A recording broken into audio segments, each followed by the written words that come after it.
Black America. John Lewis here again with Xknown. I'd like to welcome you to the first episode of Xcast, Voices of the Unforgotten. But before we get started, I just wanted to reiterate the purpose of Xknown and why I created it. And it's pretty simple. Xknown is for all of our unknown ancestors, ones that decided to jump ship on their way over here because they didn't want to be in bondage, and others that were here and they never kept proper records on, so we would never know about them. So I wanted to honor them. And also I created this so that when you see somebody wearing the logo, you know that you're looking at a like-minded individual.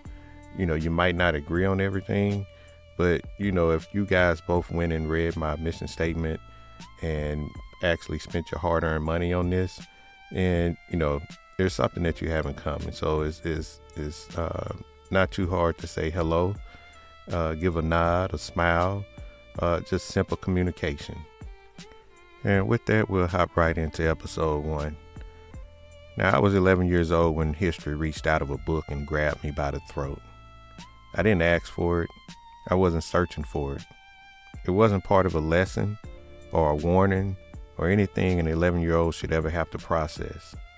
It was a picture, black and white, grainy, tucked in the corner of a book that wasn't even meant to teach me history. A woman, a black woman, hanging.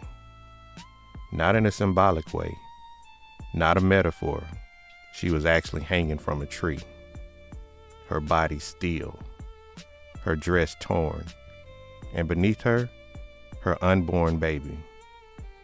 Cut from her body, left underneath her as if, even in death, she couldn't hold her child. I didn't know what to do with that pain that hit me.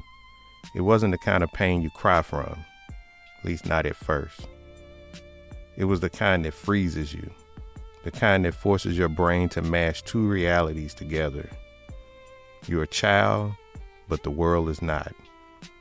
I didn't know her name, but her image carved something into me. Something that wouldn't leave. Something that didn't come with instructions. Something that felt like both a wound and a responsibility. Later in life, years later, I found out who she might have been, Mary Turner. But even before I knew her name, that image lived in me. It sat in my chest like a stone, a weight that said, never forget this. Now, before I tell you what happened to her, I need you to understand the world she lived in. It was 1918, Georgia, the Deep South, a place where black life was measured by how useful white people thought you were and how quiet you stayed. Lynchings weren't rare. They weren't accidents. They weren't mob violence like the newspaper said. They were tools, weapons, a system of terror built to do two things. One, punish black people for stepping out of line, and two, warn everybody else not to try it. And Mary Turner lived in the middle of that reality.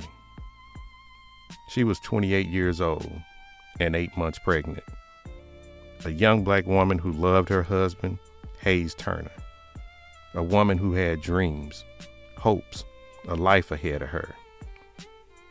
But in the South of 1918, love and hope and pregnancy didn't matter, not when white rage was involved. A white man had been killed. Nobody knew who did it. But suspicion, the kind that always pointed toward black people, was enough. A mob formed, and in less than a day, they lynched Hayes Turner. Now, you would think that that's where the story ends. But Mary, she did something almost no black woman at that time dared to do. She spoke. She didn't whisper. She didn't stay hidden. She spoke out loud. She denounced the lynching of her husband, and she demanded justice. She demanded accountability. And that alone was enough to sign her death warrant. They came for her. Not law enforcement, not officers, a mob. They kidnapped her, and dragged her to the banks of the little river. As the sun beat down on her pregnant body and people stood by not to save her, but to watch.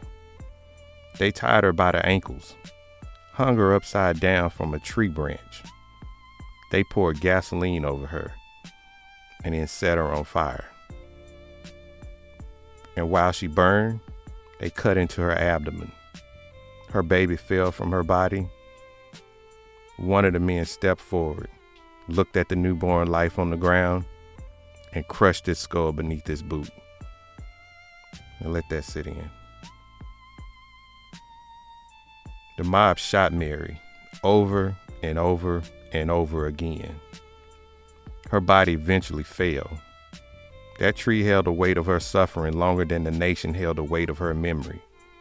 Some newspaper reported the lynching like it was entertainment.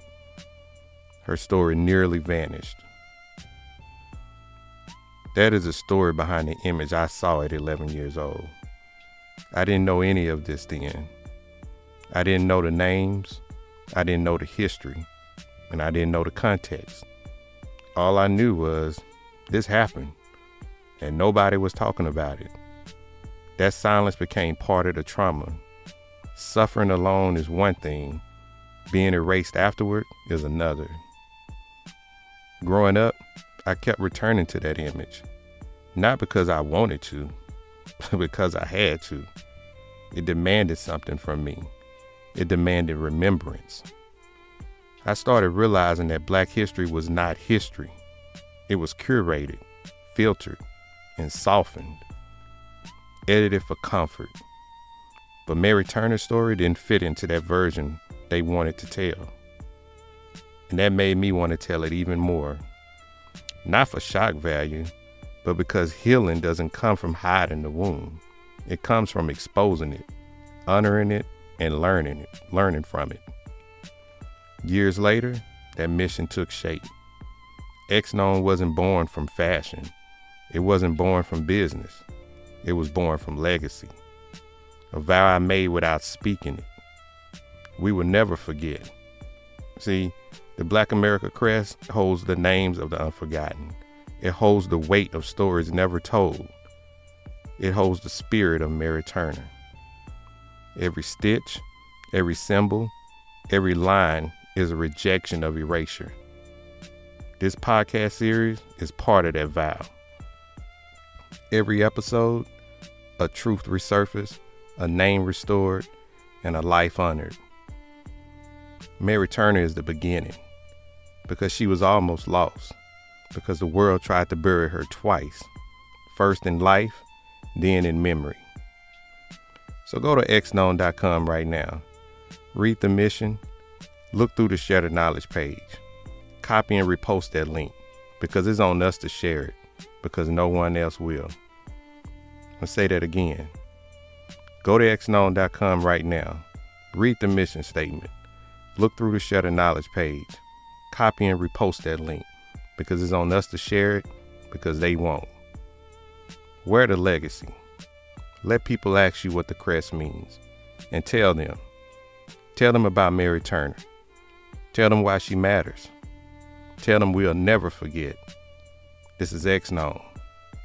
For the people they tried to erase, but couldn't.